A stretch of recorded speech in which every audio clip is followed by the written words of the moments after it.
போயிட்டுறேன், நீ பார்த்துரு. பை.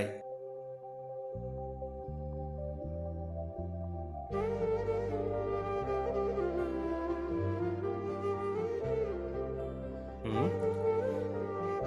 சொல்லுங்கண்ணே. என்னப்பா நவீன், இப்போதான் வேலைக்கு போனையாட்டிருக்கே? ஆமாண்ணே, இப்போ தான் வந்தேன். எத்தனை பார்த்தீங்கல்ல? என்னான்னு தெரியலையப்பா. நீ இங்கிட்டு கிளவரம் போற மேக்கால இருந்து ஆள் வருதப்பா. ஆளை வேற கெட்டு கிடக்குது, பார்த்து வச்சுக்க. சரி, ஓகே, நான் பார்த்துக்கிறேண்ணே. வந்துட்டீங்களா? இருங்க, நான் போய் காஃபி வச்சு கொண்டு வரேன். ஏய், நான் காலைல வேலைக்கு போனதுக்கு அப்புறம் வீட்டுக்கு யார் வந்தா? ஆமா, நானே சொல்லணும்னு நினைச்சேன். ஆமா, உங்களுக்கு யார் சொன்னா? என்ன நினச்சிட்டு இருக்க? ஊருக்கு நர்சிங் பத்தலாம் பார்த்துட்டு இருக்கியா? இப்போ எதுக்குங்க என்ன அடிச்சீங்க? என்ன ஏதுன்னு கூட கேட்காம?